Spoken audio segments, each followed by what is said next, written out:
Coming in this week, Irie Myrie and friends will discuss the political polls with famous pollster Don Anderson and more.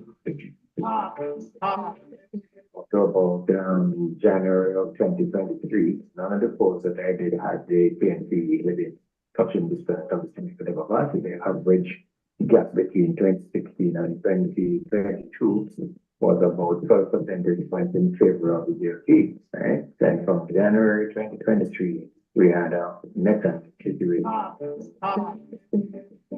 Remember to join Irie Myrie and Ralston Chamberlain with social media's right mango, Kamala Forbes, seasoned educator, Owen Speed, researcher at the University of the West Indies, Dr. Canute Thompson, and of course, the poster under the spotlight, Mr. Don Anderson. So follow Irie Myrie and friends now. You vote wants to win.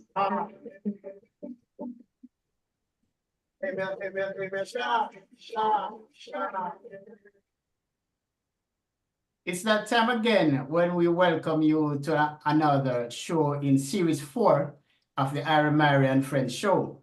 I am Colin Irie Myrie along with co-host Ralston Chamberlain.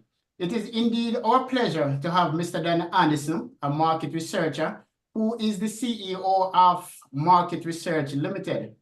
Don is known as the man behind the Don Anderson polls. Don is a seasoned pollster. Most Jamaicans associate him with the Don Anderson polls, which gives an indication of how Jamaicans view political issues. His work is not only monitoring political trends, but also providing vital information and business decisions. Welcome, Dan. Thank you very much. Joining us as participants in our discussions, our first timer, Dr. Canute Thompson, who is a professor on educational policy, planning and project director of UWI's Governance Recommendation Implementation Committee. He is author of 8 books, 18 journal articles, and over 200 newspaper columns, in which he discusses a variety of issues on accountability, corruption, development, education, justice, and leadership. Canute is a social activist who is active on social media, particularly X, where he engages in debates and speaks fearlessly to those who hold his power. Welcome, Professor Canute Thompson. We have regular contributor, Dr. Mary Wood. He's not here as yet. We should have Kamala Forbes, who is not here as yet. We have Mr. Anthony Fisher. You know, he's a journalist and a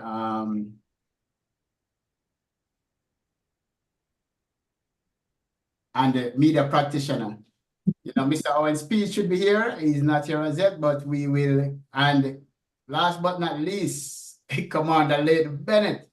You know, he is a second timer here. So welcome, gentlemen. And this week's show, we will be taking a look at the importance of polling as it relates to political parties and Don Anderson findings as per the recent commissioned poll by the People's National Party. Our show is being streamed on Facebook Live on the following pages: Irie Myrie and Friends, YouTube, Irie_Myrie, X, formerly known as Twitter, at Irie Myrie, and Instagram at Irie_Myrie. We look forward to an engaging and educational discussion. The views expressed by our guests are not necessarily the views of the Irie Myrie and Friends show. Over to you, Ralston. All right, good afternoon. Thank you, Colin, and thank you to our guests. Let me just say from the outset, welcome.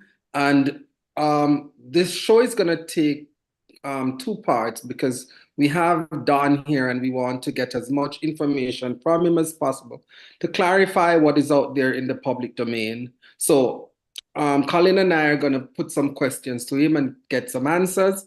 And then if our guests want to weigh in and ask a couple of questions, then they are free to do so. But what we want is to make sure that Don gives us as much time in clarification as much as possible. So, Don, you're going to be in the hot seat today in the sense that we want to make sure that our listeners and viewers understand your technique, how you do your polls, and how you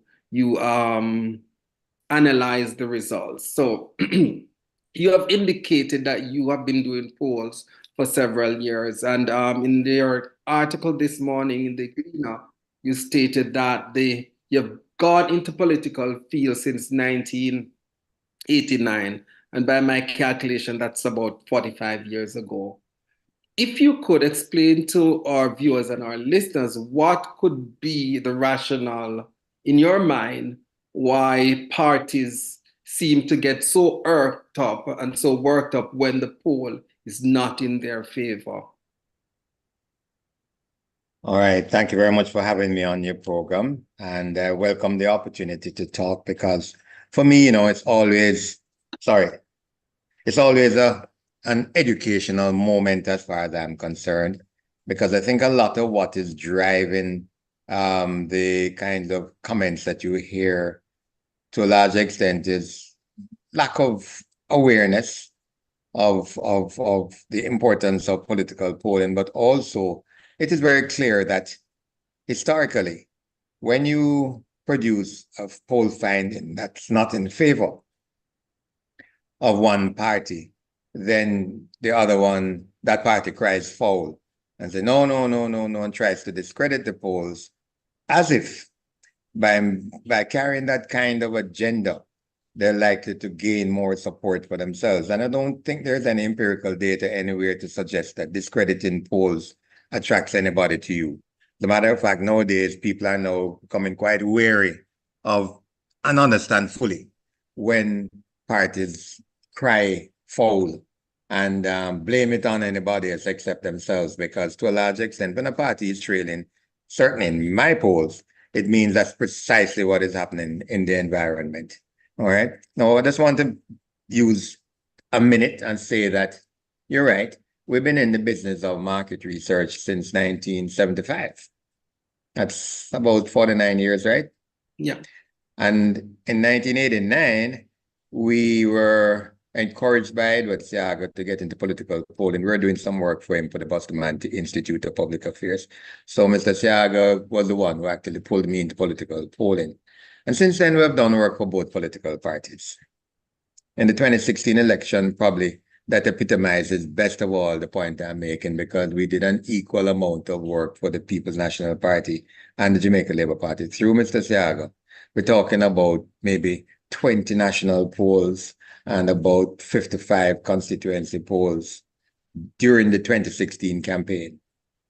All right. And you don't work for two competing entities unless they have confidence in you. Let's put it that way. We go on record as saying that we did that work in 2016 leading up to the election. Question is, and I plotted the situation from the 2016 poll. You made reference to the Jamaica, the Sunday Gleaner article today. I plotted the 2016 to 2024 period, over which time we did 14 or 15 national polls, in addition to maybe several hundred constituency polls for both political parties. And I did that because I wanted to just present some information to the public, and the public that wants to know exactly what the data has said and how has the data stacked up in terms of the political polling predictions stacked up in terms of political outcomes. And in a nutshell, what it says is that in 2016 election, we were spot on. In the 2020 election, we were spot on. And in the 2024 local government election, we were so spot on that when we indicated that the JLP had a 1 percentage point lead from a trend, where they were leading by up to 10 percentage points average up to the beginning of 2023, down to a 1% lead at the start of the 2024 election in February. That tells you that a trend had set in. All right. The trend is what is more important than a standpoint or camera shot. All right. So when we predicted that the election was going to be close, and the Gleaner headline just the day before the election said close call within 1% of each other. How many days did it take the electoral office to declare who was the winner? And I think the jury is probably still out amongst the political parties as to who won that election. Now, when you compare that prediction of the 2024 election with the fact that it took 4 days or more and court calls and recounts to determine who really won, the PNP claimed the popular vote, which they did win, and the Jamaica Labour Party claimed the number of councils, which they did win.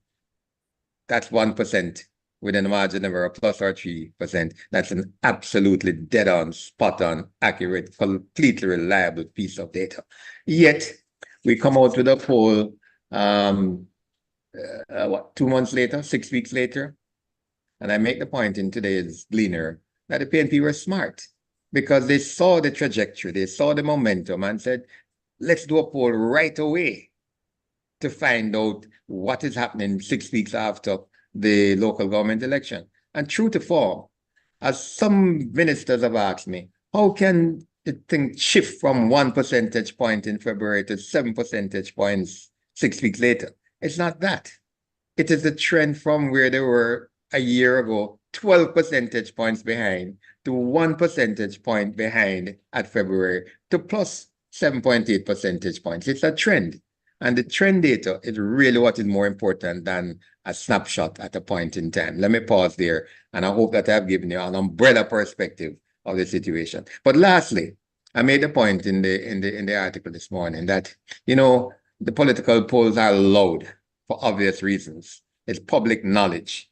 But when we work for the World Bank, as we do right through the Caribbean repeatedly, when we work for all the major commercial banks in Jamaica, financial institutions, big corporate entities, fast food for companies, etc., etc., etc., as we have done over these 49 years, there's nobody who would, in their right mind, try to jeopardize that business for 5% of political golden work. It would make absolute no financial sense or business sense. So let's lay it to rest.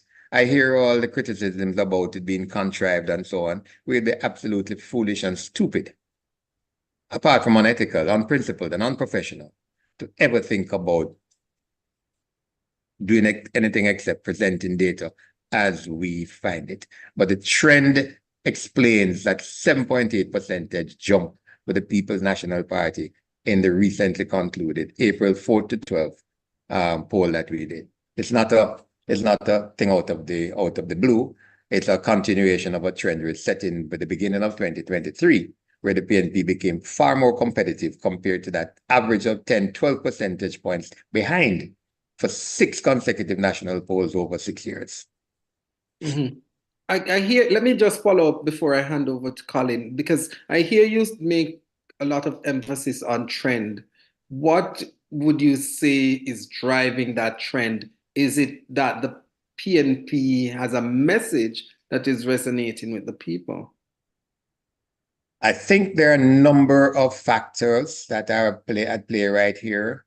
I make the point also, again, pardon my reference in the article, but when a government is in second term, especially a government that has a significant majority as 49 to 14, they tend to make a lot of missteps because arrogance sets in, and they make a lot of blunders that the general public looks on and say, you know, these people are becoming arrogant, and you know, maybe it's time for a change. The People's National Party slogan, I think, or the message that they carried in the 2024 February election was, I think, you know, ready for the change or time for a change or something to that effect, which resonated with a lot of the supporters because the voting public has been able to identify a number of quote unquote missteps that were made by the Jamaica Labour Party over the last couple of months. And we don't need to list them all. I mean, we're talking about the salary increases that they gave themselves, the issue with the speaker and the clerk of the courts, a number of different things that have come to the play. But the most important factor is I want to make reference to the business and consumer confidence surveys that we do for the Chamber of Commerce. We've been doing that survey for the past 23 years continuously, day in, day out. So we have about 85 quarters of data that we can look back at. And what is coming out in these business and consumer confidence surveys, which are reported to the public, by the way, every quarter. We just had one report in April, is that whilst the macro picture is looking decent, you know, say unemployment is down to a record low of 4%, the inflation rate, it seems to be under control, et cetera, et cetera, et cetera. While the macro picture looks very good, we are finding out from the general public that the benefits that would normally accrue or would be expected to accrue from that kind of macro positives are not trickling down. And therefore, people are saying that jobs are difficult, unemployment at 4%, jobs are difficult to find, jobs have never been plentiful. And therefore, they're getting jobs, some of them, but they're not getting long-term jobs. They're not getting jobs that are paying well. And therefore, there's not this trickle-down effect. So there's a growing dissatisfaction amongst people who are not able to meet their daily expenses. For another reason, our data says that every year we come back with this information, 85% of the people that we interview in this sample say prices have gone up extremely high over the last 12 months. And therefore, when you put all of these factors together, you can see a number of missteps. And I haven't mentioned all of them, a number of missteps and challenges that the general public has faced. And, you know, they're saying, boy, you know, maybe the PNP is an option. They're not sure yet, but they're saying maybe the PNP is an option. And when you look at the performance of the People's National Party in the 2024 election compared to what they did in the 2020 election, they came out with 14 seats out of 63. In the local government election, they came out with a popular vote. So guess what? There is a certain factor called the bandwagon effect. We know the wagonists. When things looking good, they jump on that side. They jump on the horse that's looking like they're going to win the race. And we have no doubt that some of what we picked up in the 4th to 12th April poll is as a result of that. So the trend was there, and that has been accelerated by the fact that people said, boy, the PNP look like them could win the election, and let me get on that side. Okay? Besides which, I mentioned another point. The People's National Party has traditionally had the support of the older age cohort. But in the last couple of years, when we did polls, we found that that was dissipating. People were getting older, some were dropping off the spectrum. But they were losing that support and weren't gaining any support amongst the younger 18 to 24. What we're finding in the 23 to 24 period is that that 45 and over age group is coming back into the People's National Party fold. Not only that, but they're also attracting some of the 18 to 24 age group. The challenge with that 18 to 24 age group, it is the least of the age cohorts that want to go to vote. So there's not a whole heap of numbers to get from that segment because there's a great turnoff and not a turn on amongst the 18 to 24. Those that are becoming of voting age aren't overly keen. And all these factors are playing right now. And the People's National Party, as I indicated in the article this morning, appears to understand marketing better now. And I've addressed audiences, political audience, and I say, guys, you think you're into politics, you're not into politics, you're into marketing. You have a product you want to get over to the people, and you have to find how, when, where, and what's the key message that you're going to use. That's what politics is about. And politicians don't seem to get it. That is a strategy that you have to ensure that you are delivering what people really want and not giving those benefits out like that. People have been concerned about, well, how can the PNP have 7.8 percentage points and they just release a budget now that is so favorable? Has anything trickled down to anybody in the 2 months? People are not looking for promises in the budget. They're looking for things that are going to mean something to their bottom line and their ability to go out and shop and take care of their families. But that hasn't affected anybody yet. So I wouldn't expect that the JLP would gain any significant numbers by virtue of, not especially against the background of challenges that they've had in other areas that we don't want to even identify and itemize. The number of challenges that they have faced. So that's my long spiel on that. Okay, thank you very much. You had basically or partially answered one of the questions that I had wanted to ask you. Anyway, I can finish up. I can finish the other half so you can get a Okay. complete answer. Yeah, I would want you to explain to the listeners the recent poll that was commissioned by the PNP, the findings, what this is saying to you as a pollster in the field, and why is this significant lead by the PNP? All right. First of all, let us discount who it was done for. I think I covered that in my preamble. Yeah, that's All what right. I'm saying. Whether I do it for the PNP or the JLP or the Gleaner or the RJ or the Observer does not matter to me. And as a political pollster and professional market research company, it does not matter to me who wins. I just want to put that on record. All right. I mean, let me just make one key point that might put everything to rest. My best political friend ever was Portia Simpson Miller, is Portia Simpson Miller, my best political friend ever. I worked along with her in my other capacity as Olympic Association Vice President for as long as she was a Minister of Government and Prime Minister. So I developed a really good friendship with her over and above my political polling. In the 2007 election, when she called me 4 days before to tell me she could win the election, I said, Madam, based on what I'm seeing, I don't think so. And on the day before the election, on the Sunday before the Monday, I called the election 32 for the JLP, 28 for the PNP.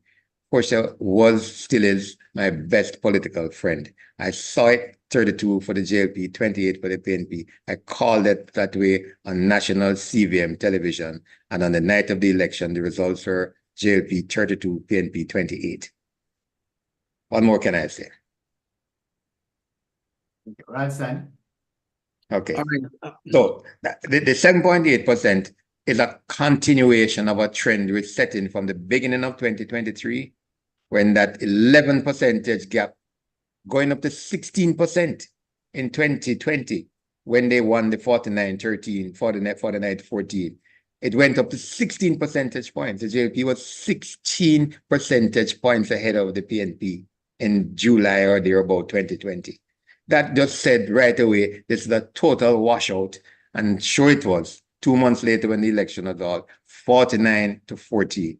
Everything is consistent, you know? And the trend is what is really the reason for that 7.8% movement for the People's National Party. And I've given the kinds of build up to it and factors that have accounted for that jump since the election of 24 February, because there was a 12 percentage point shift to the PNP between 2020 and 2024. 12 percentage point shift. That's huge. Yeah.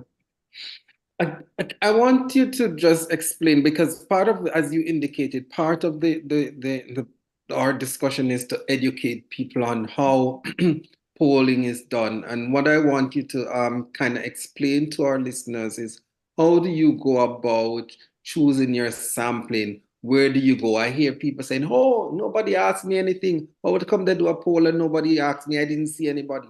How do you go about choosing the sample that you want to work with? All right. You will appreciate I won't give you all the detail that yeah, you will appreciate. I'm in a public forum. All right. Yeah. So, but you know, I get asked this question. I run into the supermarket and people recognize me and they say, yeah, no, yeah. How come nobody never come to my yard and interview me yet? And I give them what they might think is a facetious answer. But I said two things. I said, well, somebody has answered for you. And well, nobody has known my opinion. I said, guess what? When we interview 1,000 households, 1,000 households in a national poll across Jamaica, it means that we have not gone to 699,000 households. That make any sense? Mm-hmm. And when we interview 1,000 persons, it means that we haven't interviewed 2,100,000 persons. So it's understandable if somebody will say, well, nobody came to interview me, that can be accurate, because we're using that 1,000 sample as a proxy for the rest of the population. The key thing is that that sample has to be nationally representative. It has to be reflective of the population from which it was chosen. And I can say as much that every time we design our sample of 1,000 or 1,100, as the case might be, we ensure by proper statistical means that that sample reflects accurately the total population from which it is chosen. All right. So we will get, in other words, the number of persons interviewed in the sample, number of males, would be equivalent to the total number of males within the population. So that allows us to project up to the total population of males. All right. Now, there are times when you need larger samples, but the argument, argument is that, and I'm putting on my lecturing hat now, pardon me. All right. Because I've done a lot of teaching to postgrad students that use same research methods. Thing is, a lot of people have said to me, but if you did a sample of 3,000 people, then it's more accurate. No, not necessarily. That sample would only be more accurate if it is more representative than that 1,000. But we have proven by basis from doing thousands of 1,000 samples over the time that you can design a sample accurately, reliably representative and reflective of the total population, which would be 1,500, 1,200, 1,100 sample, and be able to project up to the total population without having to do 3,000. If we do 3,000, what you tend to do is to increase the cost to the client without the necessary commensurate increase in the reliability from the sample. And if you check it, just for the fun of it, in the Clinton versus Trump election, I studied and I examined about 72 polls that were done in the 6 months prior to the American elections in that year. And I think there are about 3 of them that had a sample size larger than 1,500. What's the population of the United States? 300 million voters. Mm-hmm. I mean, what more can I say? So to argue that you need a larger sample size, and let me tell you, the theory is that if you need to analyze the smallest subsegment of a population, in other words, if I wanted to know, well, boy, men within the 18 to 24 age group in Kingston are very important to me in a national sample.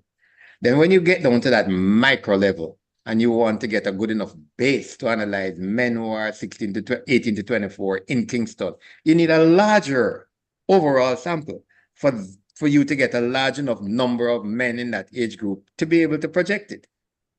But if you just need a national sample that will reflective of the overall population, then a 1,000 sample, a 1,100 sample will give you a very accurate representation because it is representative of the population. I've spent a lot of time to explain that because, and I know tomorrow when I go into the supermarket or somewhere, people are going to say, oh, you never interview me yet. And me live here for 10 years. You could live there for 15 years and may never get interviewed. But the fact of the matter is that we design a sample which is representative. And we try to stay away from professional respondents. In other words, we tend to ask them if you have been interviewed in the last 3 months. And if they say yes, we don't interview them. We interview somebody else like that in that same category. That was going to be my next. That was going to be my next. Preempting you. Repeat of the preempting you. No, because we get professional respondents. Yeah. But let me put this. This is my final question, and then I'm gonna hand over to Colin. We hear this argument. The PNP base is energized. They're energized, and I know you talk about the whole bandwagonist thing. Would that energized base have any bearing at all on the poll? Yeah, we're picking up. Yeah, as you say, we talked about the 13 polls we have done over this time. That's a lot of national polls, right? We've done 5 since the beginning of 2023. Probably 6 actually, but and there's no question that based on what we're seeing, the change in the trend between 16 and 22 and 23 and 24 is evident. So we're saying, well, what's going on? And we're seeing where the older age cohorts, which has traditionally been the People's National Party's strongest supporters, appear to be coming back out. And let's put it this way.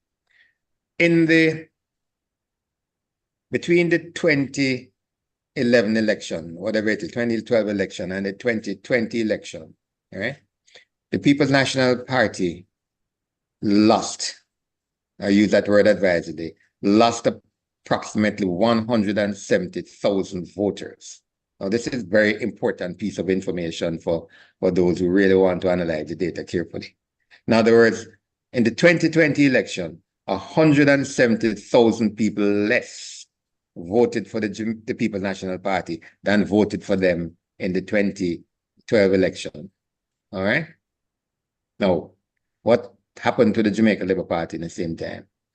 Their numbers increased by 4,000 voters between 2012 and 2020. What does that tell you?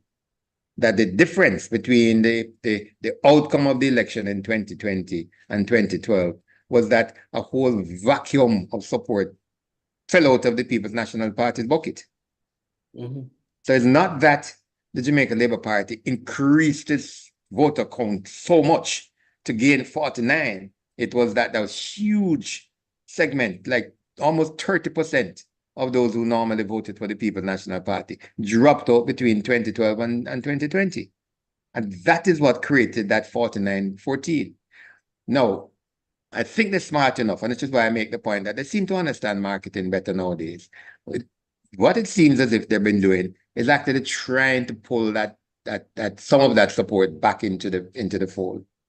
And I think when you look at the numbers that voted for them in the 2024 February election, it suggests that they're beginning to reap that success.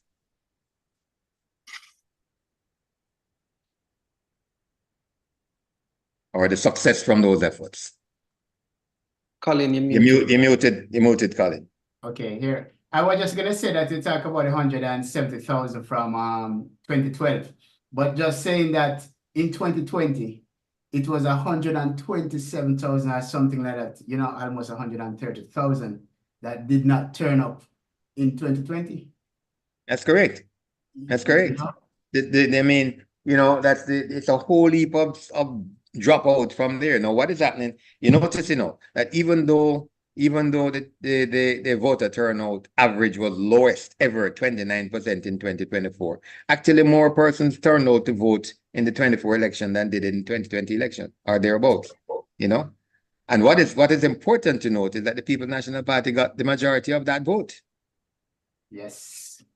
So everything is so logical. I don't know why people are screaming. It is so logical that from a dropout of 2020, the numbers are seen, the PNP got more support in the 2024 election. It was a swing of 12 percentage points toward the PNP between 20 and 24.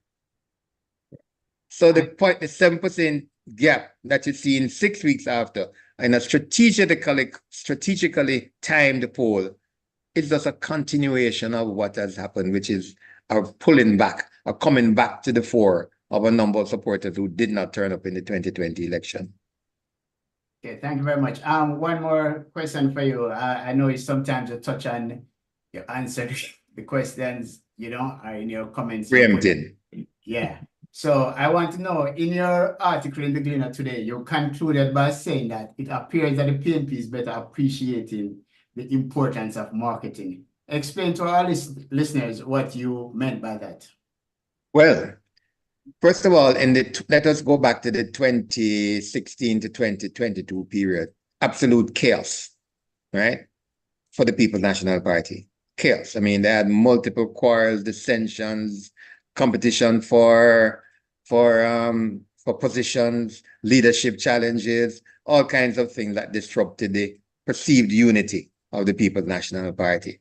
So it was a period of a very messy thing, which they said to me, they don't understand that in order to get support, I mean, you have a product and you want to sell that product, the image has to be good, the product has to be good, you have to convey it properly, and you have to minimize disaffection. The PNP didn't understand that. So between 2016 and 2022, there was a myriad of problems that they faced, which dragged their numbers down. I think somewhere along the line, they're beginning to understand that A, we have to present a unified front. And nobody could claim that it is a totally, completely, fully unified party, but we have to present a unified front, all right? And guess what? You know, we have to also ensure that the product looks good. And I think they're beginning to understand that. And they have done a considerable number of constituency polls to try to arrive at the best candidates. And I believe that, and that is in itself a challenging situation, because candidates who feel they should be elected or selected to run in constituencies and are not picked are beginning to get disgruntled and so on, but they've been able to smooth that over. They weren't able to do that in 2016 to 2022. So I believe that when you take a look at everything else, I believe that they're beginning to understand that politics is about marketing. And I've consistently maintained, I have sat down and I have addressed political audience, and I have said, first of all, you guys think that you're into politics, and people think that is a madman. I mean, we're into politics. I said, no, you're not into politics, you're into marketing. Because you have a product that you want to deliver to people, and you want it in the best possible shape and the right message to get it to them. I believe the People's National Party is beginning to do that. Whereas, of course, the JLP, by virtue of being consumed with government and making hard decisions, are facing those kinds of problems in a society where the voting public is becoming disenchanted because they're not getting the benefits of what they see around them as being macro positives. Very much. Right, Stanley, you're gonna open it All up? right. We want to thank Don Anderson. Let me just open the discussion to our other panelists. Is there anything that Don has said that you want to challenge him on? Is there a question that we have not asked that you would want to ask? Then this is the opportune time for you to put it to him. Or if you want to weigh in on anything, I know Lieutenant had really started the discussion before we come on here and wanted to share a few pointers. So Don, if you want to stay with us. Yeah, I'll stay another 15 minutes if you don't mind. And I'll answer any question anybody wants to ask. If you don't mind, Ralston, please. I want to ask Don just two questions. Thanks, Don, for the clarification. I am one of those person who I don't believe in questioning polls. I always say don't shoot the messenger and stuff. Go and figure out what you are not doing, why we're getting a particular message. But so my first question to you, based on your experience, can a poll be skewed? Absolutely. Oh, okay. All right. Yeah, of course it can be. If you don't know what you're doing, and if you deliberately don't want to present true information, you can skew a poll. Yeah. Okay. Of course. I'm throwing this question in there. No problem, man. Ask me, I'll answer it as whether best the as I player can. can answer or not. But one of the first person who came out when this poll was presented was a former member of the People's National Party. And her argument was that, hey, I have been there, I have seen this trick before, and this is what is happening again. How would you respond to that comment? I have no idea what she's talking about, and I really wouldn't know how to respond to that. If she has seen it, I think she should share that information with people. Okay. All right, that's it from me. Well, yeah. Lieutenant. Yes. Leighton Bennett here. Don, the pleasure is totally mine. I'm telling you, having you here, because in 1996, while I was at the U.S. Naval War College, the Staff College, right, I had the good fortune of doing some strategy and being asked who would I take on board my team, and I said a pollster. And interesting. Yeah, to do my strategy, and as I said, they I'm not looking on the cons of it, because the pros is where you and you really cemented a lot of the things. As I said earlier to Ralston and Colin, right? The benefit of the representative sampling, because you get a larger opinion from the population, insight of public opinion, predictive power. Absolutely. That you gain there. Informed decision making. Me, as the the commander on the ground there, holding me accountable. You understand? Absolutely. Because again, I can gauge the public approval from it. And just encouraging engagement. And in this instance, we're talking about political engagement. Right. But in the military fora, you talk about the whole business of stimulating public interest and participation and so forth. So I really, really found it, you know, using it, everything you have explained, and even this is what should drive a lot of our crime prevention. Absolutely. Policy. And I found it, I really say we have some treasure in Jamaica. I'm now domiciled in Boston, Massachusetts. Okay. But I tell you, the whole business of it for me is just fabulous to see the interoperability of the idea. It's just fabulous. Okay, great. Thank you for your comments, Lynn. Commander, they call you, right? Yeah. No, that's a joy. It's a joy for me, really, you know. All right. Joy for me. Anybody else want to weigh in? Oh, yes. I think Sure. I definitely want to. Go ahead. Hello? Okay. Yes, you hearing me? Oh, Lord. Yes, loud and clear. Okay, good night. The great Calm down, reading. Wow, how are you? I'm good, man. I'm good. You know, the pleasure is mine to finally be able to interact with you, interact with your daughter all the time in GOA as a physiotherapist.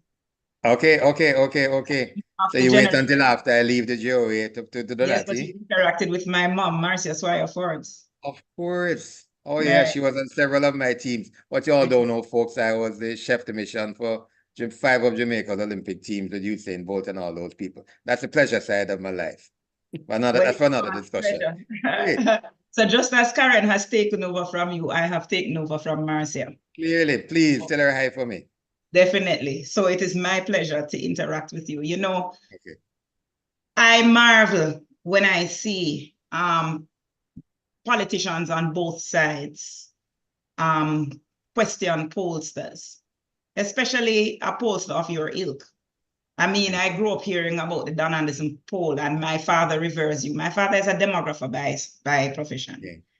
Worked at Statin as the director of surveys for years. So whenever I've grown, I've been raised to respect polls and data. Data is key.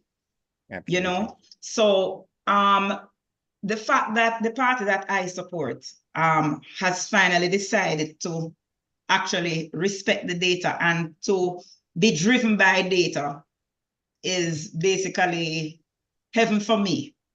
I just find it so odd that the government, no, you have members of the government. I'm happy to hear Anthony saying that he has no issues with the polls, because on social media every day we are at social media war with members or supporters of the government who curse us out because we pay off Don, and Don is a comrade, and Don skewed the poll. So we've heard it all, you know. But the thing about it is we have come a long way and we can map the progress over time. I am so sorry that I missed your entire conversation. Most of it, I came in at the end to hear you basically state that politics is marketing. It's so ironic that I also host a live show on the internet, and I said this exact same thing a few nights ago. Politics is marketing, and we have to look at politicians as products with a life cycle. We have to plot them on a bell curve at times. And the night that your poll, the RGR shared your poll about the favorability ratings, I basically spoke about that, the fact that Andrew Holness is a mature product and is way down, and Mark Golden is a brand new product. And while his negativity ratings were low, it's because he was unknown, an unknown product. So you have to take that part of it into account.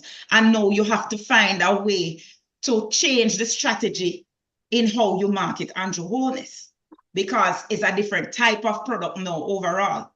You know, so I was very happy to hear you say that. Okay. And I mean, it doesn't only go for Andrew Holness, but for every single politician, as you have stated. You have to, you can no longer just look at politics in isolation. We are marketable products, even though we're humans. I was in pharmaceutical marketing for years, over 10 years. So I understand marketing a product, you know? So as I say again, the pleasure is mine to finally be able to interact with you. You are a legend in my. Thank you very much.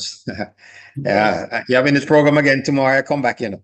All right. I go and defend Antonino Kamla because he's not here in any position of the JLP. I'm gonna make that clear. So, well, but I must say that he's the first person I hear saying that he respects pollster, because every Wilmington we heard him attacking the pollster earlier. And Ralston, I am not afraid to say that I at this point in time in history, I am more favored to the JLP than the PNP. I have voted for both parties. I consider myself as a Jamaican, and I look at my choices at the time when I vote. And at this point in time, I lean to the JLP. I'm not afraid to share. And you come to us with absolutely nothing wrong with that. You come to the discussion with critical thinking. Exactly. Right. Nothing wrong with that. Owen his chance, and then I'm gonna let Don go, because Don, I don't want you to get into this. No, that's okay, man. No, man. I just not comment on areas that I don't want to comment on. All right, go ahead, Owen. I did not want Don to leave, you know. I want to say Dr. Don. But good evening to the panelists, yes, and to everybody watching, you know, in Jamaica and around the world. I know that this is an international program, you know. Kudos to the organizers and all the hosts and so on. But you said something, Don, but before I get into that, I just want to say, I think with all the people who have been issued with all kinds of accolades and so on, I think you, as someone who has stood up and you have stood out in your field, I think that there should be something special for you. I hope the right people are listening. Yes, and I really believe so, because I've not found a time that you have gotten it wrong. Yes, I am one of the skeptics about polls. I used to be, because, you know, I have been on the voters list since 1986, and I've never been interviewed. So, you know, I truly thought then why I couldn't be one of those lucky ones. You know, are they really going around and interviewing people, or are they just coming up with these things? You know, but I grow with maturity. You get to understand that there are some things that you can do without meeting out and reaching out to every single person to get an opinion. You know, so I would love to be able to call you Dr. Don. You know, you work at the University of the West Indies, and they always issue some kinds of doctoral honors on some people. Well, I hope they think about it. Yeah, but quite frankly, and you know, because I was very serious saying what all that I just said. But quite frankly, though, I believe, and when I heard you said that the marketing is a big part of what we do, I am aspiring to become a politician. And I truly believe that marketing is a big part of what we do. Some products are more easily sold. Some sell themselves, really. Yes. And then the messages and so on, the timing has to be right as well for the message to resonate with people. So timing, as well as, you know, being in marketing, all of those things will add up and help to form the trend that we are seeing. I don't know why people are worried about what is happening. The government has made many missteps, and we don't have to name them. They know them. We know them. The entire Jamaica knows them. So it's just a matter of now the party is not being, well, the PNP not getting complacent and continue to do the political work, and the PNP will be fine. And hopefully the people will be fine if the PNP is fine. You know? I'd love to mention one other thing too, you see, which is again, I think I'm not sure I made it, or I mentioned it in the article today, but you know, one of the things that in the heyday of the PNP, say between 89 and say 2006 with PJ Patterson's era, one of the things, and Michael Manley's era, one of the things that came out in a lot of the polls that we did was that when you ask people, regardless of how many people said they were going to vote for the PNP, when you ask people, why are you going to vote for the PNP? One of the key responses used to be, this is a party for the poor. And then the other reason would be party loyalty. So the PNP had a larger core support than the Jamaica Labour Party. In other words, there was a greater number of people who said they always vote PNP and they would vote PNP again than those who said so for the JLP. Between the 2016 and the 2022 period, that focus on the PNP being the party for the poor dropped down to about number 5 in terms of reasons for voting for the PNP. What we're finding in the 23 onwards to now poll is that factor is becoming more important again. And it's not inconsistent with the thinking and the saying that people are saying, boy, I'm having difficulty because prices running with me and I just can't feed myself regularly and my family every day. It's not inconsistent with that. So now people are saying, and they apparently are looking toward the PNP as the party for the poor that might in fact rescue the situation. I'm giving you the data. It's not my opinion. My opinion doesn't count. This is the data that we are finding. So in addition to that, we're finding that the sort of core support of the PNP appears to be coming back. And these are 2 key factors that are driving that kind of leveling out. And remember, you know, there's a lot of hysteria coming from government sources. The average gap for the PNP between the 23 and 24 period is 3 percentage points. The gap for the Jamaica Labour Party between 2016 and 22 went up to 16 percentage points. And if I may, with Ralston's and Collins' permission, this last poll would, if Stan would see a voter turnout of over 68%. That won't happen. Okay. All right, because that was something that and let me tell you why you got that high number, for example, yes. because 29% turned out 6 weeks before. We're now still in an election mode, even post-election mode, and people are talking towards the next election. And by virtue of the turnout that was evidenced in the February poll and the result of that election, more people are now tuned into the next election. So people say, yes, man, we're going to go vote because the support that was lost for the People's National Party during that period appears to be coming back up. But in reality, on election day, a number of factors are going to impact that number and depress it. Where it goes is another thing. I told some. Just a second, Anthony. I know Don said he will stay, so I want to bring Professor Thompson in the discussion if he's still here with us. I know yes, I'm still here.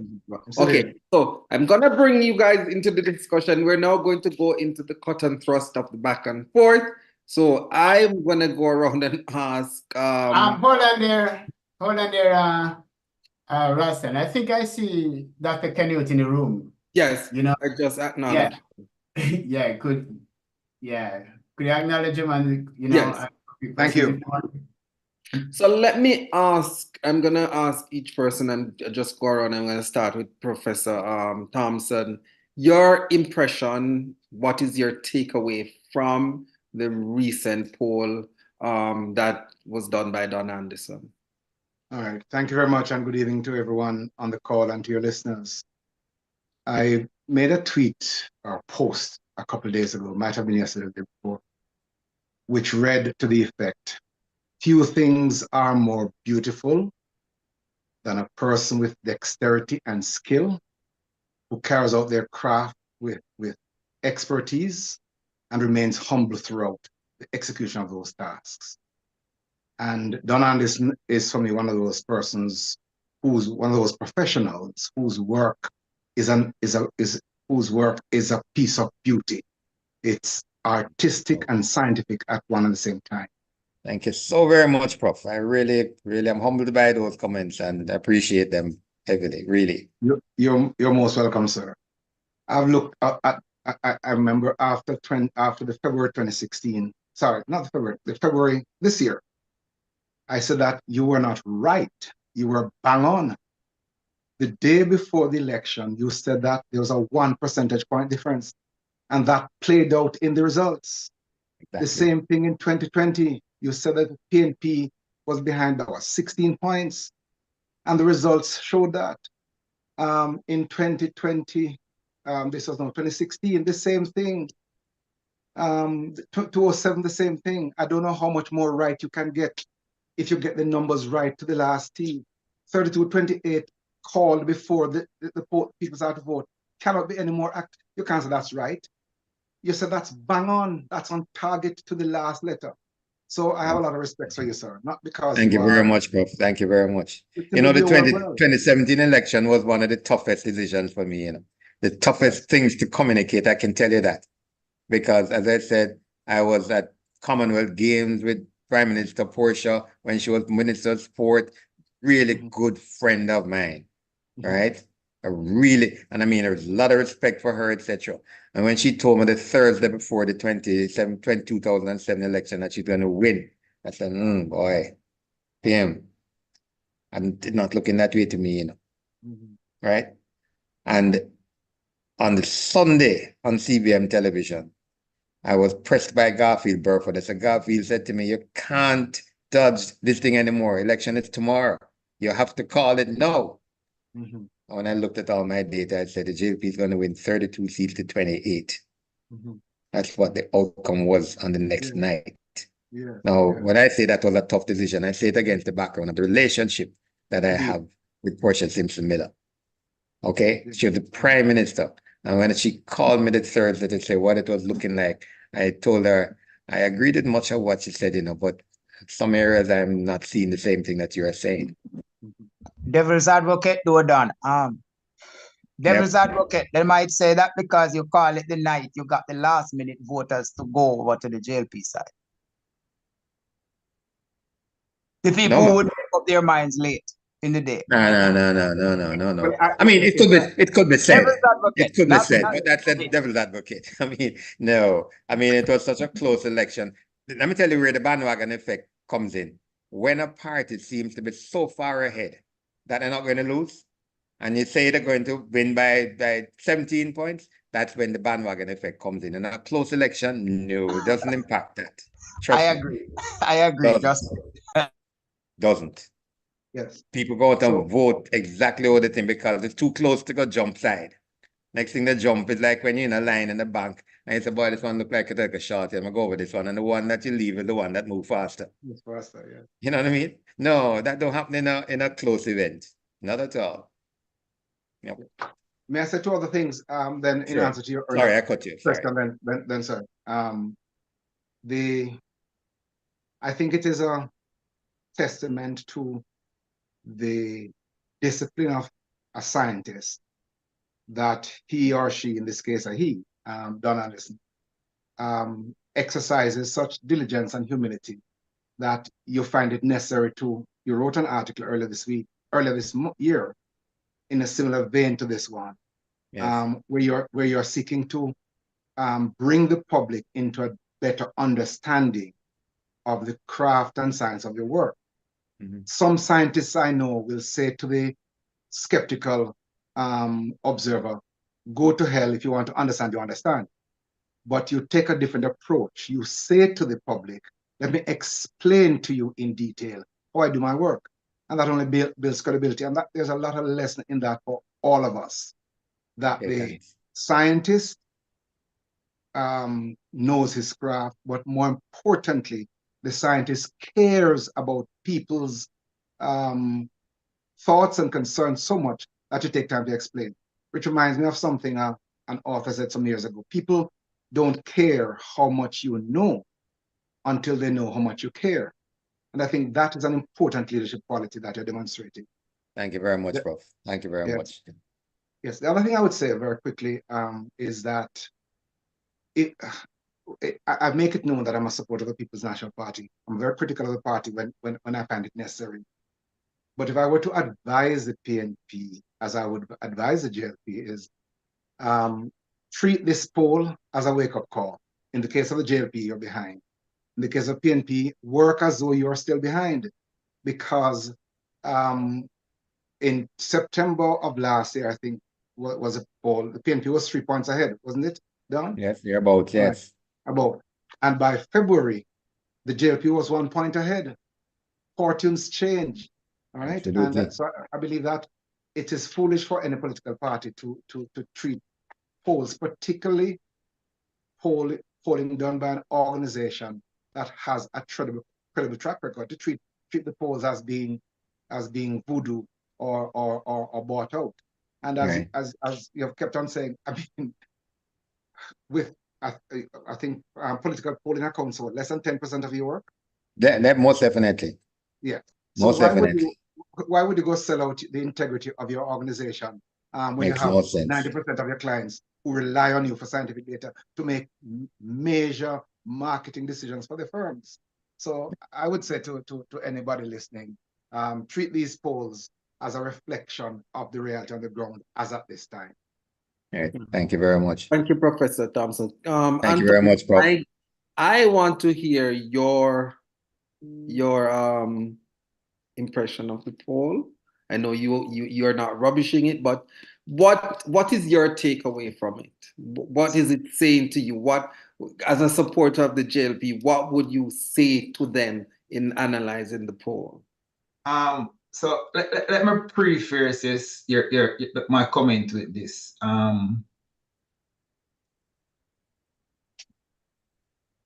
Rasta, I am doing my master's in mass media, and I just finished my statistic class. My final exam is on Wednesday, and we look at a lot of different sampling in that stats class, which make my respect for polling. However, first, when I heard the 8% swing, I was skeptical. To be very honest, I was skeptical. But my thing is simple. Whether it's 8% or 2%, I don't see it as a reason to attack the pollster or whatever. And that's why, and I'm putting it, that's why I was one of the person who, when Miss Phillips came out with her comment, I was like, hey, no, we don't need to go there, because you don't shoot the messenger. You need to go and look what would have cost this 8% swing at the time. And listening to Don just now, it is clear. And that's why I said that what the JLP need to do is go and do what they need to do, because the PNP is doing what they have to do. The PNP was smart to say, hey, we have all this momentum going with us. Why not do a poll at this time, which might flow with that swing? And it's obvious. I mean, let's not put our head in the sand like ducks or whatever. It's obvious that in the election that just went, that there was a momentum with the PNP.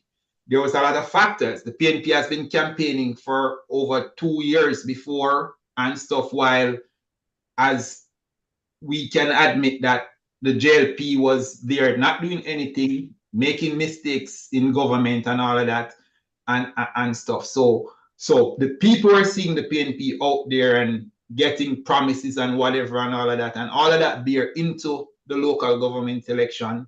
There was momentum on their side, and they choose to do a poll at that time. I still believe that a poll is a snapshot of a particular period of time. And as Dr. Thompson rightly said just now, that yes, it is a guide, but it's not something that you can take comfort in, whichever way. whether it's for you or against you. So personally, I have no issue whatsoever with the poll and stuff. As I said, I think that the JLP and the PNP should take the numbers and appreciate it for what it is and go and do whatever work that you need to do. That's my opinion on that. All right, come now. Okay, hi, night again. All right, so, you know, a lot of what has been said so far is true. I agree with Anthony that a poll is a snapshot in time. But let it not be underestimated the work that the PNP has put in since Mark Golding has been elected as its president in 2020. Now, Mark Golding and the team, we have put in a lot of work. We have put in a lot of work. Mark Golding is coming from a place where he was hardly known. He's coming from a place where he didn't ever even contemplate that he would be the leader. And so he has had to work doubly, triply as hard. But is he the leader? Yes, he is. Now, apart from that, we don't only conduct polls occasionally. As Don Anderson will tell you, there is a poll regularly, not just national, but constituency polls, parish polls. Right? I have had the pleasure of being polled already on separate occasions, nationally. And one of the polls that I was polled in was actually commissioned by the JLP, right? So I know that both parties use Mr. Anderson's work, actually commission Mr. Anderson. But be that as it may, I am personally not surprised by where we are, given the fact that, number one, the JLP themselves have underestimated Mark Golding. They genuinely did not see him as a viable contender. They have said so on numerous occasions. They have failed to even contemplate that Mark Golding could be neck and neck with Andrew Holness in a favorability rating. Now, just as Anthony just said, many of them are of this notion that Mark Golding is being led. What they fail to understand is that Mark Golding, as a corporate attorney, is a negotiator by profession. And so if there is a conflict, which is why I openly supported Mark Golding in the leadership race, because if there is a conflict, Mark Golding is going to resolve it. That is his job. That is his profession that he was trained for. No, it has been said, I've heard Mr. Anderson himself say it on numerous occasions, that the base of the PNP did not vote in 2020. The base did not come out. What Mark Golding has accomplished is a re-energizing of the party base. You know, what shocked me personally is the fact that Mark Golding has somehow, for the first time in my recent memory, tapped into the 18 to 24-year-old age cohort, because I can't remember the PNP ever being neck and neck with the JLP in that age cohort from I start follow politics some 20 odd years ago. So the fact is that Mark Golding's leadership is new and different. And apart from that, you have to understand that politics is cyclical. There is now a generation of voters who don't remember what it is like to live under a PNP administration. For instance, my daughter, who is my second child, she turned 18 last week. She was born in 2006. When she became 1 year old, the government changed to a JLP. There was a 4-year period of the PNP in power, and then we're right back to the JLP. She, as well as those in her age group, don't remember what it is like to be governed by the PNP. So they are just hearing these dopey stories about Trafigura and FinSAC and all of these things. Just as how the generation before heard Don't say dopey story, Kamala. Come on. Dopey stories about Michael Manley, because that's what they will say. The generation before, the 25 to 34-year-old cohort would say the same thing, the dopey stories about Michael Manley. And it's just the truth. So that is also another factor that you have to contemplate. That's how I look at the polls.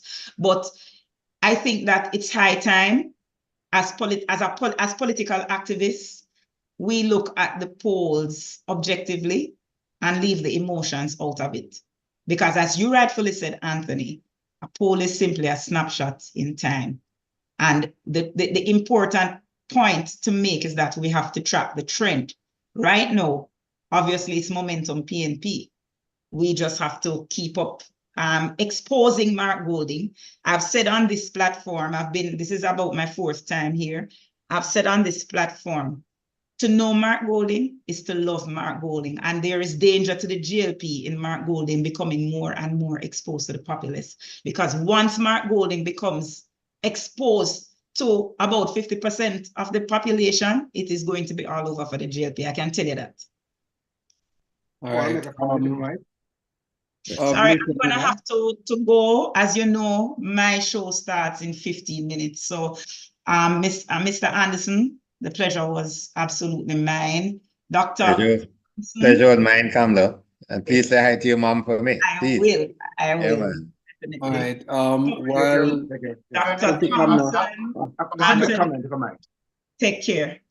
Go ahead, Colin. Thanks, Kamla. Thanks for coming. Hey, man, take I care. was just wondering if you want to bring all right, back Kamla. Hey. All right. Commander. Yes, I was just gonna ask Commander if you want to weigh in on this. Yeah, sure. Poll, sure. Sure, yeah. You know, I do think that there's a need for political parties to coalesce around an idea of anti-corruption, right? And Mark Golding seemed to have that face at the moment. As Don spoke about Jamaicans who left, who had an affinity to a political party that they deemed to be for the poor, right? I don't think the people feel that affinity for the present JLP government at this snapshot which we are speaking about. So the poll seems to be very much in tandem with that idea. And hence, that's my conclusion. All right. I know, Anthony, you wanted to, were you going to react to something that Kamla said? Or you just wanted to weigh in? Because I have a question I want to put to Professor Thompson. No, I was just pulling Kamla's leg. All right. Professor, I want to, if I could, I'm just going to quote you because you made a post this today, which you said the PNP has its flaws, but you support them. And you continued by saying you criticize them when necessary. But at the end of that quote, you did say that wholeness is very corrupt, and you put very corrupt in bold. And that kind of piqued my attention a little bit. And I wanted to just ask you if you could, because that's a serious claim to make against a prime minister who is seen as the first among equals. Say to our listeners, our viewers, how do you come to such a conclusion and on what basis? Ralston, may I slip in here? Yes. You don't mind if I slip out at this point? Yes, please. All right, okay. And thank you, Dan, for coming. We really appreciate you for my pleasure, really my pleasure. So candid and frank in the discussion. Right. You know, Professor, one of the maxims that I live by, you see, is that knowledge which is not shared is of little value. Yes. And therefore, as best as I possibly can, whenever I get an opportunity to share knowledge, share information or knowledge, I'm happy to do that, you know? Yes. And I take pride in the fact that, I mean, I get calls from students at high schools to say, boy, you know, doing a research paper. And I've never ever said to one of them, no, I don't have the time. Yes. Because to me, it is what's in me. It's part of my DNA to just see if I can communicate. And I'm happy that somewhere along the line it is making a difference. really. Indeed. And that to me fills me with a lot of pleasure I and said, pride. I hope the right people are listening because I want to be calling you Dr. Don Anderson. Thank you very much. I hear you. All right. Deservedly. All right, so thank you very much. Thank you very much. Thank you Don. to Dan, and thanks for the information. I am in a better place with your explanation this evening, and I am confident that I will calm some of the critics that, hey, no need to have the nerves flowing. Let's go and do the work. As I said today, last thing, I've never seen any empirical data that suggests that that kind of behavior attracts any more vote to you. So what's the point? Right. Yes, yes. Thank you all very much again for having me, and it was my pleasure to all the listeners and to have shared with you. Thank you. Thanks, You're Prof, very for welcome. all the kind words. You're All very right. Welcome, sir. More than welcome. Thank Thank you you. so much. Blessing. All right. All right. So if I might take your question, Ralston. Please. And I'm glad to be meeting Anthony for the first time. We exchange across the airwaves on post, but first time in person. Greetings, Yes. Anthony. Thanks, man. Yes, you fall into a category I call my friends. those are the person I keep very close, Yes, yes. All right. So to your question, Ralston, there are 5 things, and I don't know if you have time, it's 21 past 7. There are 5 things that I consider. The first is a maxim, Anthony, that says that truth is established by, among other things, multiple attestation. So when a lawyer, defense lawyer, or prosecution wants to make a case in court, he or she will call several witnesses to attest to the same point. Poll after poll in Jamaica has shown that a substantial majority, and in science there is no such thing as substantial majority, it's either majority or non-majority, but we can say it in common speech, a substantial majority, some 80% of Jamaicans believe that the Honest administration is corrupt or very corrupt. That's one. That's 4 more things though. All right. Let's go to why I think. So if you read the post, it says, I believe Honest is very corrupt. So let me give you the 4 reasons. In 2023, last year, Mr. Honest was referred for corruption prosecution by the Director of Investigations. The Director of Corruption Prosecutions, elected not to prosecute, not on the basis that there wasn't a substratum of fact, or that the allegations did not rise to the level warranting prosecution. She opined that the reason that it would appear to be an abuse of process to prosecute for an act which occurred in that case, I think 16 years earlier. No, there is no precedent of which I'm aware in law which says that because the crime took place such a long time ago, you can't prosecute. That's one. So he was referred. So that is an objective measure, referred for corruption prosecution. That's one. Mm-hmm. Two, and I will quit. For 2 years at least, and probably now a third, the Prime Minister is unable to explain his wealth, aka has not received certification from the Integrity Commission by a process of, you could call it trite logic. If you can't say how you acquire your wealth, it means that there are nagging questions about the legitimacy of that. All right? That's 2. 3. The Prime Minister was asked whether members of his cabinet are under investigation. He imposed a gag order to say that they should not answer that question, and then said he asked far and wide. I would believe that a person who is a face, Mr. Speed, the face of anti-corruption, would ensure that just the might I call the judicial mention, because the IC is a quasi-judicial body, just the judicial mention of corruption in relation to persons who are in your camp, you would lead you to leave no stone unturned to find out who they are. And finally, the Prime Minister would be one of the six.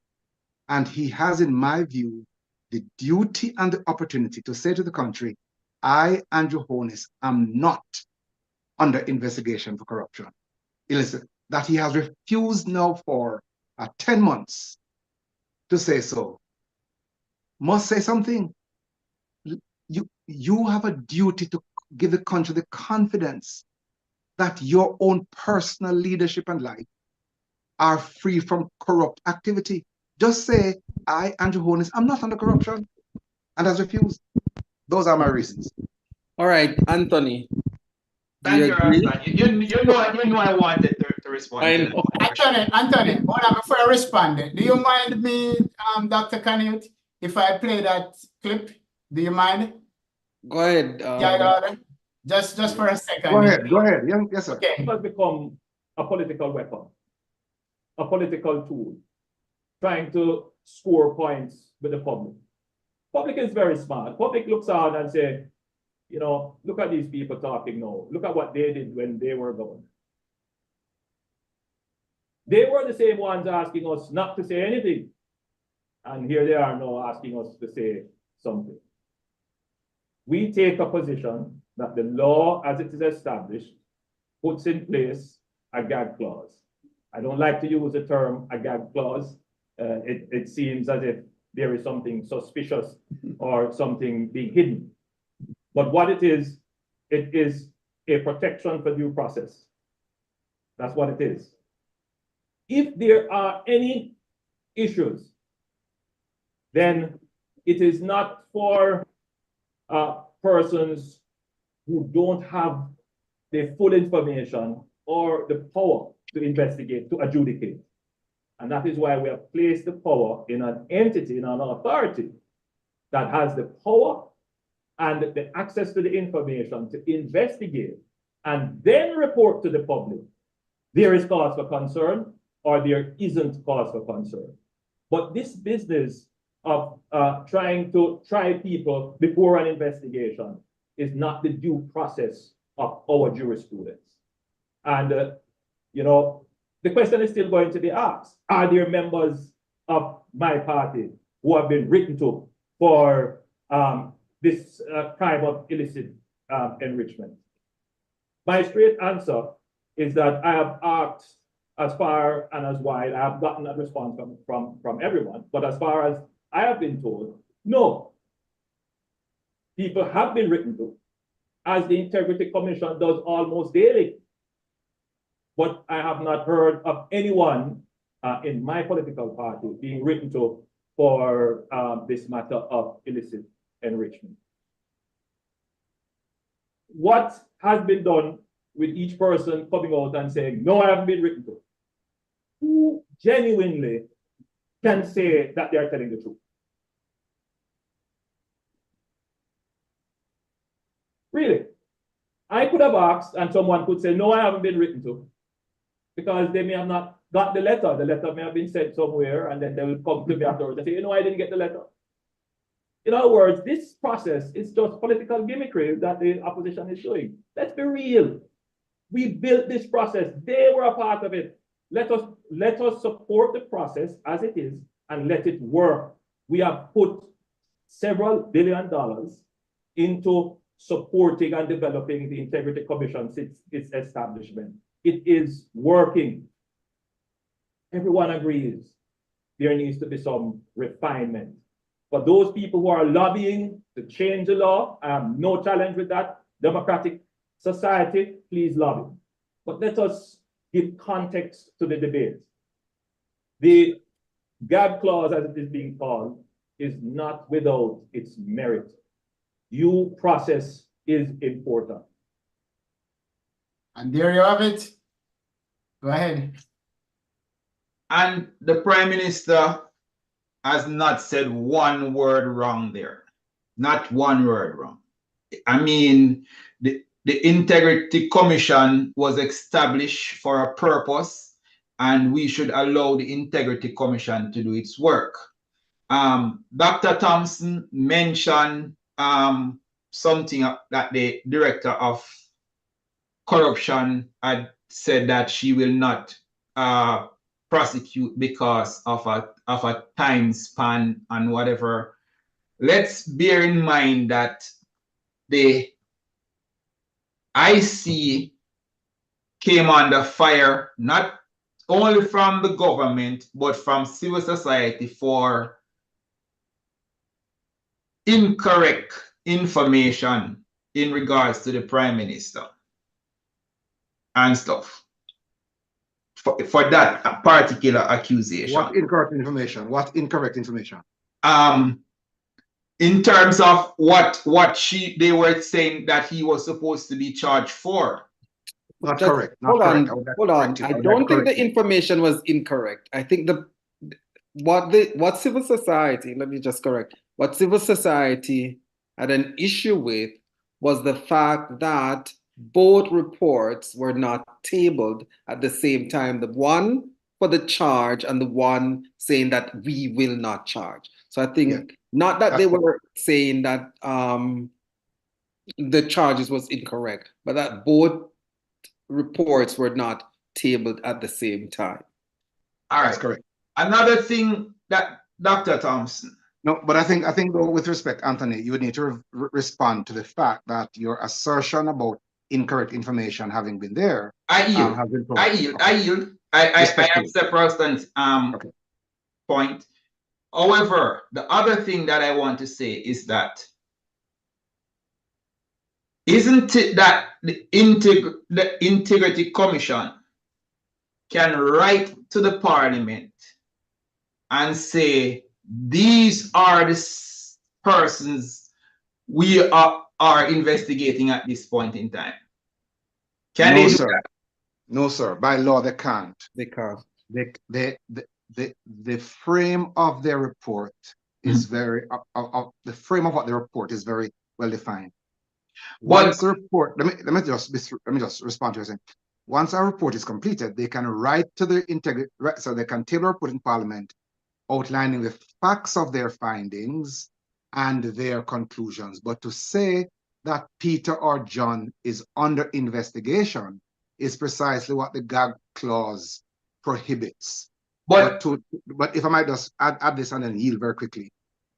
But any person under investigation, so whilst the IC, to use a word from your field, Owen, whilst the IC is not clothed with the authority to name persons under investigation, persons under investigation have an absolute and unlimited right to say whether they are not under investigation. And the ethical position that I adopt and that others have is that if you as a CEO or a senior manager in an organization are under investigation in relation to something as critical as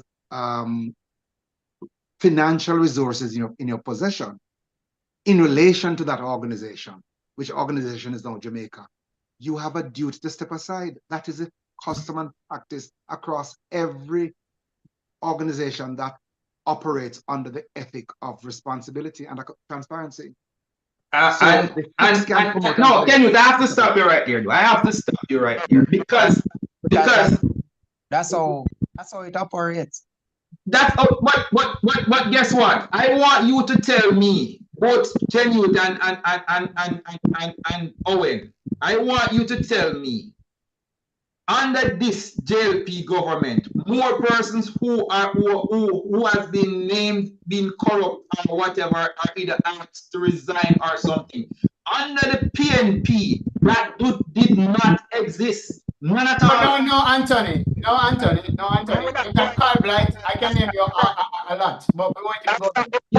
However, anyway, That certainly is not the point. That's a side point. No. Let me finish, because I need to finish. Allow him to finish, please. Once I can thing, allow him to finish. Allow him to finish. Where just like how the JLP said, hey, nobody, I don't know of anybody who has been written to. If they say that, that's it. The PNP said they don't know of anybody who was written to.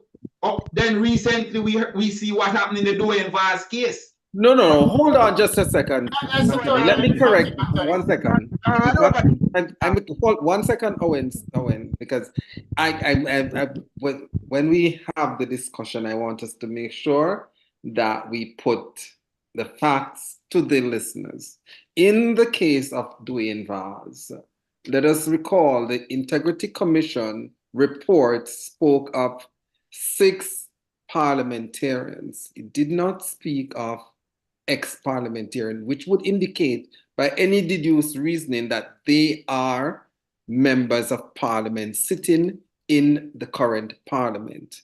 Mr. Vaz was no longer an MP, so he could not be considered as part of that 6. So we have to separate that. We have to separate him from the argument that the PNP and the leader put forward that he has asked all his members. There's another dimension though, Ralston, another important dimension. The documents in the public domain indicate clearly that the charge against Dwayne Vaz is in relation to late submission and or failure to pay a fine for that late submission. There's nothing in the correspondence about illicit enrichment. So to cast that over it on the basis of your earlier strong point about lawmakers is perhaps, and I'm being very, very gracious, is an unfair point. Okay, thank you. Colin, you were not Colin. Anthony, 1 second. 1 second. I know we're going on a different tangent, but I want to bring it back a little bit to the issue of the poll and just throw this into Lieutenant, because I know he speaks about how instructive polls are, right? And what we can get from them and how we are to read them. So let me ask you, Lieutenant. Yeah. Rasa, before you ask him that question, I just wanted to ask Dr. Thompson one, and I am going to read from the, a paragraph from the director, what the director of prosecution has said. It says, according to the director of corruption prosecution, though sufficient evidence has been identified to mount charges for the noted offenses, the prosecution would be hard pressed to resist an abuse of process application with regard to undue delay. Now, my question to Dr. Thompson is that, is there a statute of limitation on corruption? I am not aware of one, which is the base of my question. I'm not aware of one. So it seems to me quite odd that the director of corruption prosecution would posit as the ground for her not prosecuting a concern about the other side mounting. And to what you've read, it is not the case that she has said that there is a statute of limitation. She's anticipating that the other side, that the accused, would mount that as a ground. That's not your business as a prosecutor. If you believe you have a case, you proceed with the case on the merits of the case, and then deal with the arguments that the other side come with. It's like saying that if I charge a man with murder, his lawyer is gonna make an application for a no case submission. Therefore, I won't go. It's a non-argument with the greatest amount of respect. Okay, thank you so much. Razan, go ahead now. I wanted to ask Lieutenant, because he spoke about how instructive polls are, and you see us getting into the whole idea of corruption and all of that. based on your own understanding and based on what the polls have indicated, the PNP being far ahead, do you think then that corruption will have any bearing going forward in terms of how the party sees themselves? Ralston, if I may say something with respect to the general discussion that Dr. Canute and my learned friend was having, and that is to speak to, like, yes, I'm a military person, and it's not that you don't have corruption in that in military or security organization, but I did my master's in Sweden, and one of the things that I found very, very, because as you know, Sweden is supposed to be the highest on the anti-corruption um, spectrum.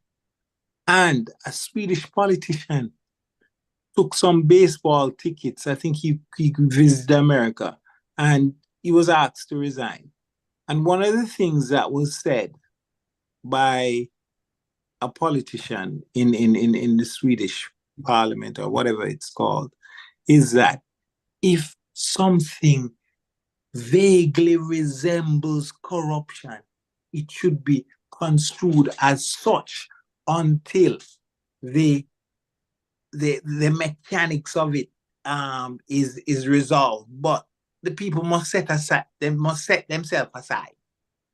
And while we're not there, and we haven't been there, you know, to say, I mean, our arguments are always, to what degree of corruption was this side or that side? Well, if you're you can't be, there's no degree of pregnancy. If you're pregnant, you're pregnant. And you know, if one is in the driving seat, if I'm a leader, and nobody's gonna say, boy, commander, this leader did it, that. It's about me now. It's on me. And this must be the psyche that even we who are guardians of our party, guardians of opinion, that's what we must have. We must have. And I think Dr. Thompson made a very, very, very, very important point in saying that there seems to be something very, very wrong, because transparency seems to be, you know, veiled. There's a veil putting on, you know. And for me, ex-military, but Jamaican at heart, I think we have to reach the stage where we say, no man, leaders have to be far more transparent, and don't use legal lacunas and to get out of certain things and so forth. You know, coming back to your questions now, the question that you asked, I think it must be a very, very settled consideration to say that, look, political parties must coalesce around a culture of anti-corruption. I speak to Singapore, and I don't speak to it just with whims and fancy, because is a very dictatorial type of person, Kim Jong-un. I'm not Kim Jong-un. I mean, Lee Kuan Yew was very, very, very, but he pointed around anti-corruption. You saw what he did when he came in power. His friends, he jailed, and cast out. So when a population can say, oh, Because when I went to Sweden, I said, oh, the taxes are crazy high. And you know what the Swedish people say? But look at the infrastructures and the facility that our government gives us. What do you expect? You know, they go to Canada and say Canada is a dirty place. Swedes, when the Swedes go Canada, them say Canada is dirty. And a lot of people say Canada is. I'm just saying that we have to pivot towards transparency and forget, as I said, degrees of corruption and say whose corruption is of a greater degree. We have to move towards that place where we can say corruption or corruption, you know? And yes, an opposition has far less burden at any time, because guess what? They're not government men, they're not in the driving seat. But lessons are to be learned from that. And it is so they should pivot, Ralston. They should pivot toward that. I rest. All right. Colin? I think Mr. Speed had wanted to say something. I am in total agreement with Lieutenant. And I just want to add a word to this. In my field, we would say if you are the head of the institution and you, by any chance, are being investigated, you should recuse yourself from the process. Can you? That's the word. Recuse yourself from the process and allow the process to take its course. But with the Prime Minister correct. And speaking so often on the matter and almost putting it in the hands of specific people or whatever organization to impose that gag order, I think that was out of order. All right. If I might add quickly. Can I ask one question though? Do we have any evidence that the Prime Minister or any member of his party is being investigated? Can we categorically say that? You don't. May I have a comment on that question, please? Go ahead, Colin. Yeah. So 2 things. In the leadership of a country, in the area of ethics and the area of the preservation of norms, the criminal standard is not the only applicable standard or the most appropriate standard for assessing the rightness or wrongness, the goodness or lack thereof of a leader's decision. To say, is there evidence that he's under investigation, is to suggest that it is only the criminal standard that is applied. But my specific point, my friend and brother, Anthony, is that the Prime Minister, in exercise of the higher standards of leadership, in demonstration of his commitment to transparency, in upholding the virtues of his inaugural address in 2016 and 2020, should say whether he's under investigation. So he could provide us with the assurance by simply saying, my fellow Jamaicans, there are 6 members of my party or 6 members of the parliament, let's be more accurate, who are under investigation. Your Prime Minister is not one of them. Say that, and let us be confident that our Prime Minister is not being investigated. But by failing to say so, he incurs naturally, after 10 months, the adverse inference that he is. No, the Prime Minister had said, the Prime Minister had said more than once, and even on one of Cliff Hughes' program right after the local government election, Cliff Hughes asked him that question directly about him being investigated. And he says, no, he doesn't know of that. and stuff. Sir, so Anthony, I'm going to drop for the last time, if with just permission. The Prime Minister did indicate, though, Anthony, that he has been written to twice for clarification on his filing. That's their declaration. Yes, and he said that he has given them the whatever document that they have requested. He did say that. All right. Owen, you wanted to come in? No, I think. All right. So here, I know we've gone way over, and that's fine because we did start a little bit late. But here's my final question, and I'm gonna put this to everyone, and I'm gonna start with you, Anthony, because in the poll results it says the same Don Anderson poll, 47% of Jamaicans are wary of the direction in which the country is heading.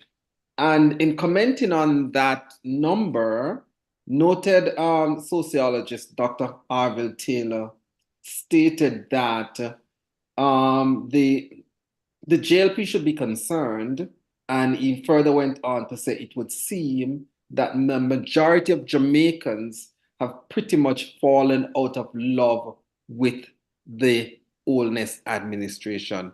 How do you respond to that? Do you agree with him? I don't. And I'm going to use a comment that Dan said earlier in the thing that the timing of the poll is critical. Mm-hmm. It's critical. And because of that, I could not agree that majority of Jamaicans are falling out of love with the JLP. Does the JLP have work to do? The JLP have a lot of work to do. I think that one of the problems that is plaguing the JLP right now is arrogance among a lot of its members. And I think that the JLP base felt ignored, and that is one area that they need to really work on now. So in terms of falling out of love with the party, I would disagree, but I would totally agree that the JLP as a party has some work to do in terms of reconnecting with its base. And also another thing that I personally, and this is me personally speaking now, when if Colin and I are running a business and our financial is coming out and saying, hey, we are making X amount of profit, but the persons who are working for us, we're still giving them minimum wage. So they're not feeling that profit that we are making. They're going to be angry at us. So for me, I am saying that the government need to start, let the people at the bottom of the ladder, way down there, start to feel some of that economic fortune that the country is now having. And I think that in itself will bring back the love, if I could use that term. God, losing the love. Canute, do you want to go next on that same quote? Yes, the quote about the wrong direction. Yes, I would. And the falling out of love. And the falling out of love. Yeah. Here's how I would respond to that. And I'm doing so relying on a quote I saw earlier today. If the JLP can't recover from grave errors of judgment, including massive self-assessed pay hikes and extremely inept parliamentary conduct, it will continue to spiral downward. Macroeconomics cannot save the JLP's viability after its inexcusable selfishness on the micro level. Macroeconomics won't convince public transport operators to vote JLP after long overdue inadequate increases. Macroeconomics won't convince public servants to vote JLP after they were browbeaten into signing onto dotted lines for restructured salaries that often come with pay cuts compared to huge increases for politicians. Macroeconomics won't wipe the shame out of Valley Curtis's eyes or convince other public servants that they are not in danger of similar bully riding tactics. And I say, therefore, that the perception of the wrong direction is that the JLP government is touting macroeconomics as though those alone are what matter when people cannot buy their food weekly, when it takes at least $20,000 a week to feed a family of two on basic supplies, and a majority of the country are earning minimum wage or close thereto. The love has gone, and with that love has gone a lot of trust, because the government promised prosperity and has come with gimmicks, and people are now feeling tremendous pain in the face of weekly inflation and in the face of arrogance, as you have said, Colin, Anthony, massive arrogance by the leadership of the government.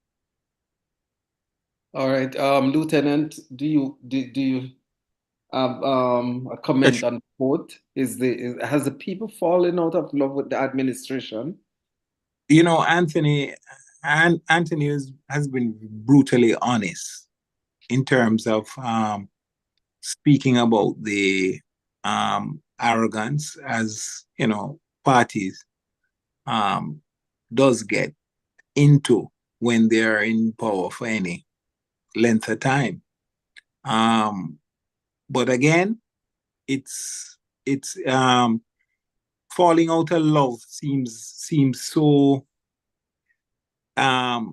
definite and pointed. You know, a battered woman will still remain in the marriage until the door opens. She'll run for her life. So let's see. Let's see. All right, that's a great analogy. Owen, Steve. You have me popping up in a Lieutenant, but trust me, one cannot underestimate street data. In all of what we do, we have to always bear in mind what the street is saying to us. And Don Anderson and his men, his team, went out there in the field. They went out there in the streets, and they got their data. Who am I to question it?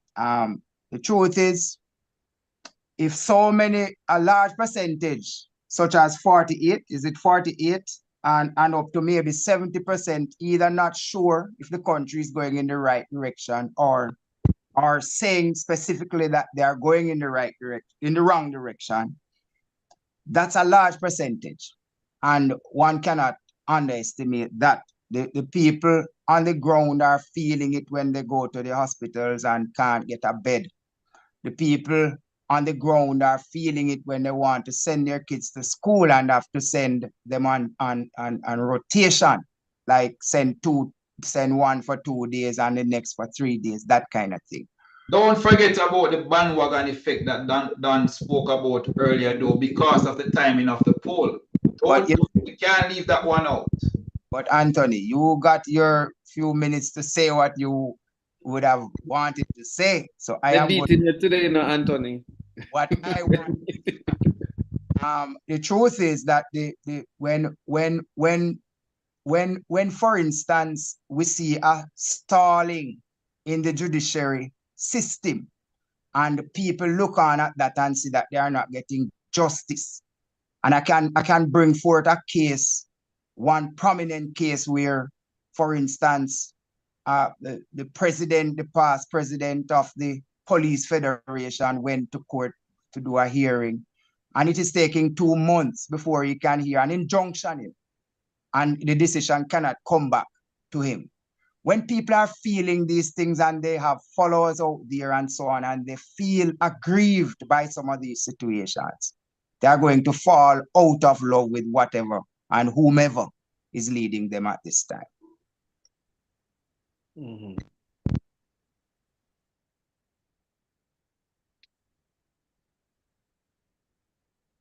You're muted, Colin. Yeah, I think we are way over time, you know. So as we wrap up the show, right? What would you say to the PNP and the JLP as we forge ahead? I'll give that one to Dr. Camille Thompson. I mean, all of you gonna answer, but I'll start with Dr. Thompson. Could you repeat the question for me, please? What would you say to the JLP and the PNP as we forge ahead?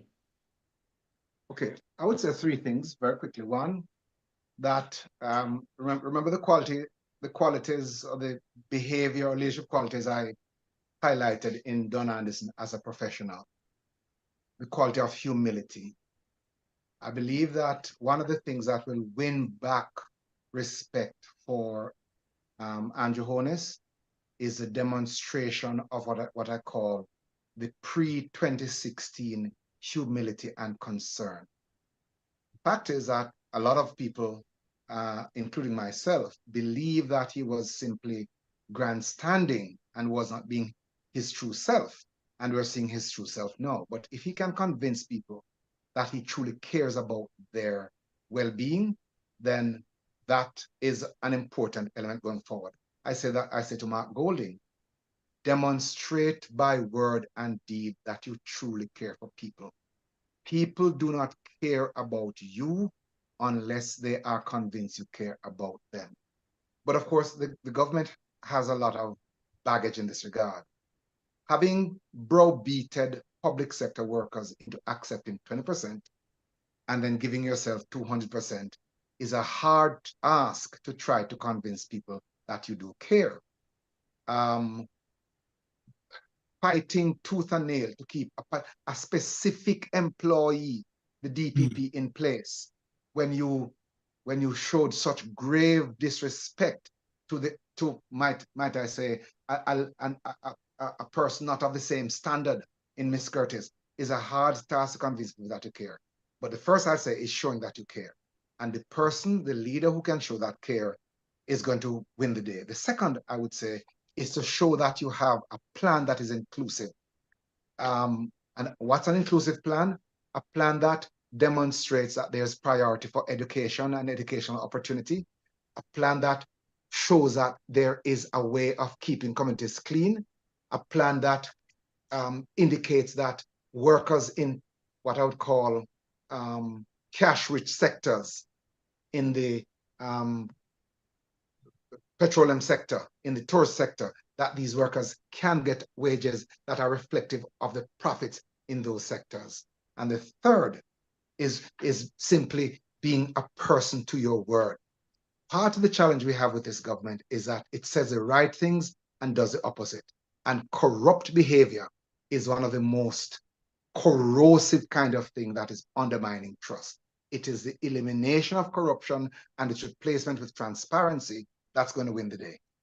Those three, in my view. Thank you so much. Anthony? So I would simply say to the PNP is that they have improved their communication and stuff, both on social media and in other aspect. You can say a lot when you're in opposition. You can make all the promises and stuff when you're in opposition, but when you're in leadership, is a different story. And if we should use the PNP track record, which is what the Jamaican public have to judge them on, then I would simply say that people will see the PNP for who they are. If I say what I would say to the JLP, don't ignore these numbers. Don't just shoot the messenger in terms of a person's like Don Anderson, market research and whatever and stuff, but take it for what it is and go and do the work, because there are work to be done. So don't get caught up in the noise of the market. go and do what you have to do. So that would be my words to the JLP. Thank you so much. Commander? Well, I know everybody here is going to love me. And why I say that, Tony, and Dr. Canute and Sir Speed, is that I remember when I went into Civil World, you know, I was seconded for 7 years to an organization in the Caribbean. And when they were going around the table and they reached me last, I would say, ditto, because the first person probably said, everybody coming down the line said what I would say. So I say ditto. Okay, Mr. Speed. Yes, well, what I want to say is, first and foremost, I really appreciate being here along with this esteemed panel. And two is that I always like to remind people that a day in politics is an awfully long time. And there is always more work to be done. There's no room for complacency. I'm telling both parties that I don't know if the JLP would be in a position to be complacent, but every single candidate across the length and breadth of Jamaica for the PNP needs to understand that they have to go and do the work and not take comfort in the fact that the PNP is in the lead, because that is not going to help if something happens out of the ordinary tomorrow morning and renders the PNP in a bad light with the public. There must always be the recognition that there is a court of public opinion that is out there at all times, willing and ready to try you. And the people have the power in this land. So the voters have the power, and we must treat them as such. Okay, thank you very much. You have been watching and listening to the Irie Myrie and Friends show. We thank our guests and you, our valued audience. We know you have a choice, and we are glad you have chosen to join us. Until next week, when you hear my voice again, on behalf of my co-host, Ralston Chamberlain, this is Colin Irie Myrie saying goodbye and have a great week. All right, guys. Thank you, gentlemen. Nice having you again. Look forward. Nice meeting and talking to your commander. Pleasure is mine. Pleasure is mine. Evidence show that government is coordinated and strategically directed. Anthony, all the best. My respect, Sir Speed. All the best in your endeavor too. Yes. I hope they can find a seat for you quickly though. Why? Why you want? That's danger. Listen, and this is an honest opinion on my part, you know. You see, I always respect people who put themselves up to serve, and if you put yourself in a position to serve your country, I mean, that is commendable. The balance will be left up to the people to decide. Yeah, all right. All right.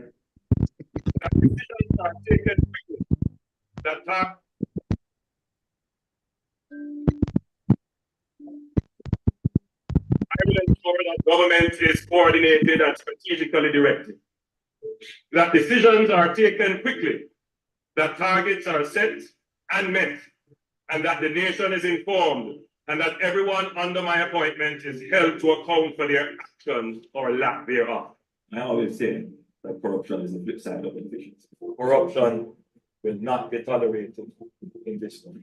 We have sinned against the people of Jamaica. We have sinned against our fellow man.